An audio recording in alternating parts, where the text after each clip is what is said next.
Alright, welcome to video 3 for chapter 13. This one's going to be pretty short, just 4 slides after this introductory slide.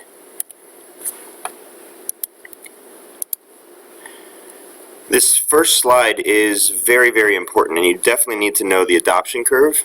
And the adoption curve just simply shows when different groups of people or customers accept product ideas. Alright, so we're going to go from left to right walking through this. Alright, first of all are the innovators. These are the first people to buy a new product. These are risk takers. They don't mind not knowing if it is truly tested out well, if all the bugs are worked out of it. They just want to be the first ones to have it in their hands.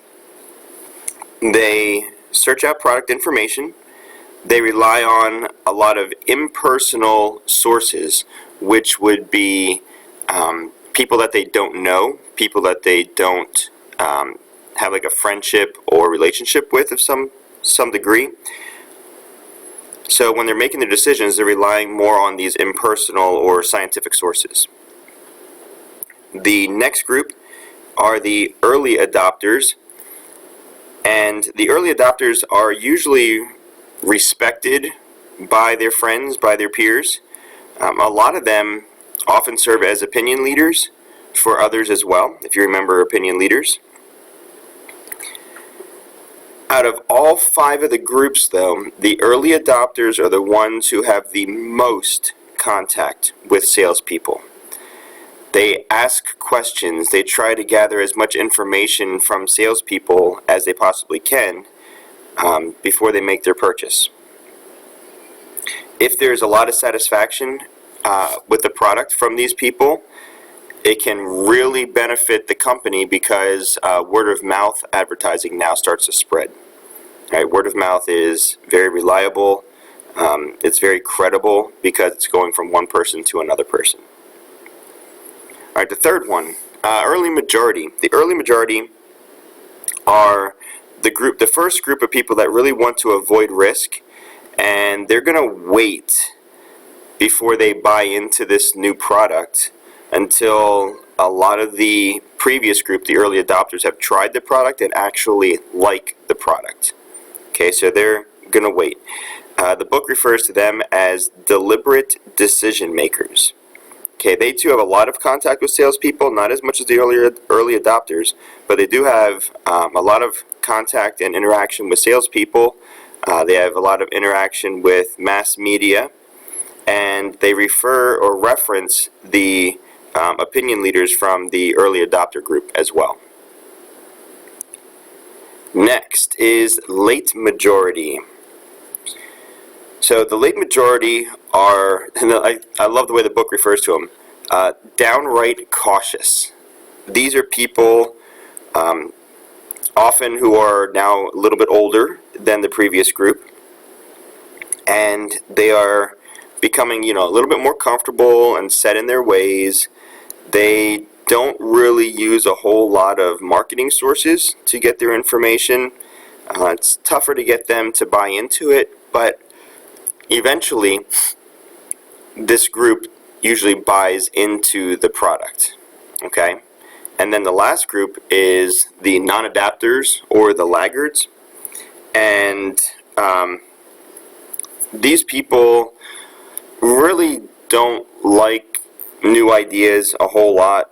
They're usually older, usually less educated on new products and technologies than the other groups are. And the people that they talk to and listen to are usually other people in that same group, in that laggards group or non-adapters group. So if one person's really tentative about buying something new and they're referencing other people who feel the same way, that's where sales are not very good, because they discourage people within the group from buying. Alright, this slide here, I actually have to read a little bit of information about this because I don't know anything about this watch company and their website, but from what the research says is the website for this watch company was averaging maybe 60 60 hits a day until a blog started appealing its technology, this watch technology, to opinion leaders, and how one of their watches specifically was geared towards surfers. And once these opinion leaders started getting on board and promoting this website, it went from having 60 hits a day to close to 2,000 hits per day. And then their sales also increased. Their sales went up by 300%.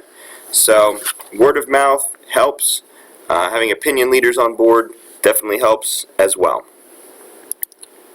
All right, now we're going to reference back to this product life cycle, which you definitely should remember and should know.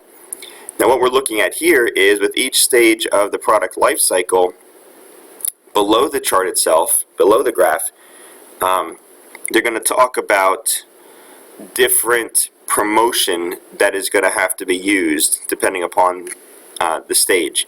So in the market introduction stage, the promotion that you see down there, it says, "This new idea is good." What you're trying to do is focus on building what's called primary demand. And primary demand is just demand for a general product category, this new idea. Not necessarily your brand, but just this idea. You got to get people buying into the idea of this new product. Right? And then once the product moves to the market growth stage, at the bottom you'll see where it says, "Our brand is best." Okay, so this is where the promotion is going to build now on what's called selective demand. Okay, and this is the demand for your company's product specifically. People are buying into the idea for the product overall, the product category. So what you need to now do is get them focused on your individual company's product. And that's called selective demand. The third stage, the market maturity stage, this is when persuasive promotion, or trying to persuade the customer, really takes effect. This is when mass selling, your advertising, your publicity, really comes into play. Sales promotions may start to dominate your marketing mix strategy as well, trying to get the products into your company's products into people's hands, encouraging them to buy it or at least try it. And the sales decline stage is simply, if you see at the bottom, it says, "Reminder, stick with our brand." Pretty much just tell those who still want your product that the product is still available.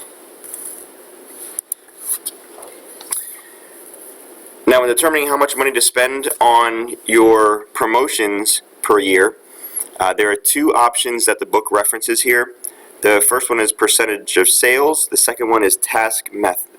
All right, now the percentage of sales, what I want you to understand, it's one of two things here.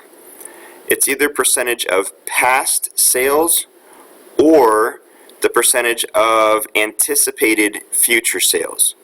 So either based upon how much money was sold or how much money is expected to be brought in through sales, a percentage of that amount of money could be set for your promotion budget. The second one is called task method. Sometimes you'll see the book refer to this as zero-based budgeting. And what this does, this is a very customer-oriented approach. And it's going to link your budget for your promotions to a careful determination of what has to be done in order to reach the objectives that you're setting for your promotions and for your sales. So it's looking at the objectives, what has to be done, and then it's going to you're going to set the budget based upon all the things that have to be done in order to reach those goals.